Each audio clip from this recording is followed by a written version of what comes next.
क्योंकि आज पहला कदम है हमारा इखलाक में हमारे पास पहली दफ़ा आए आप इंशाल्लाह इन्होंने वादा किया कि आते रहेंगे।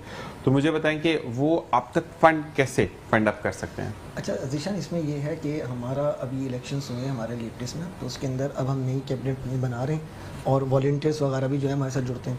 अच्छा, बाहर के अंदर हमारी मेरी अपनी आधी फैमिली जो है वो बाहर के मुल्कों में आबाद है, तो हमारे पास बाहर के भी अकाउंट्स होते हैं और वो अकाउंट्स ऐसे होते हैं जो लीगल पॉइंट ऑफ व्यू पे होते हैं। जैसे हमारा अपने एनजीओ का फैसल बैंक का अकाउंट है, तो वो सारे डॉक्यूमेंटेशन मुकम्मल होने के बाद गवर्नमेंट के अप्रूवल के बाद फिर वो हमें तभी खुलता है ना वो। तभी खुलता है। खुलने के बाद फिर उसका चेक इन बैलेंस है कि जो पैसा आया है साल के अंदर, जो पैसा आया है मिसाल के तौर पर ऑडिट है उसका 1 करोड़ रुपये आया तो 1 करोड़ रुपये मैंने कहाँ खर्च किया, फिर मुझे उसको जस्टिफाई करना है कि भाई मैंने इस मद में, इस प्रोजेक्ट में, इस प्रोजेक्ट में ये खर्च किया। एक चीज़। दूसरी, आपने एक बात अभी की थी कि हमारे इस वालिद साहब से कि अखलाक साहब से कि क्या आपको हर्डल्स आए। देखिए, हमारा जो फैमिली बैकग्राउंड है वो बिज़नेस है। ये हमारे पास जो एक कंस्ट्रक्शन की फर्म है 1964 की, जब पाकिस्तान तरक्की याफ्ता होने की कोशिश कर रहा था। 1964 की फर्म है और वो पाकिस्तान की नो लिमिट फर्म है, मतलब हम उसके ऊपर जितना बड़े चाहे कॉन्ट्रैक्ट ले सकते हैं और लेते हैं। 2001 के अंदर मेरे वालिद साहब ने फर्म को क्लोज कर दिया था, मतलब होल्ड कर दिया था।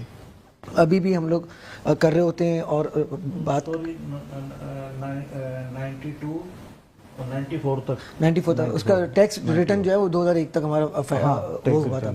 अब वो इतनी बड़ी फर्म है लेकिन हम उसको संभाल नहीं सकते क्योंकि हमारे जो आधे चचा वगैरह थे वो हैदराबाद शिफ्ट हो गए, कुछ जो है वो लाहौर चले गए, तो इस वजह से हम लोग उसको संभाल नहीं सके। वो इतनी बड़ी फर्म है कि मतलब उस पर नो लिमिट का मतलब ये है कि कोई उस पर लिमिटेशंस नहीं है। अब जो हम लोग वालिद साहब मेरे भी काम करते हैं, तो वो जो हमारी फर्म है वो C3 की फर्म C3 होने वाली है वो है। तो हम लोग का वैसे ही फैमिली बैकग्राउंड था। हमें वालिद साहब की तरफ से और मेरी वालदा और दूसरों की तरफ से हमें ये कहा गया कि ऐसा कोई काम करो जिसमें लोगों के लिए आसानियाँ पैदा हों, लोगों के लिए सहूलत हो। जो हम खाते हैं वो लोग खाएं, जो वो नहीं खा सकते उनके लिए आसानियाँ करो, जो वो पहन सकते हैं वो हम जो पहनते हैं वो ना पहन सके उनके लिए आसानियाँ पैदा करो। फिर जब हम प्रॉपर इस फील्ड में आया, मैंने आपको बताया भी था, मैंने एक मल्टीनेशनल NGO है द सिटीजन फाउंडेशन, वहाँ पर मैंने 3 साल सर्व किया है।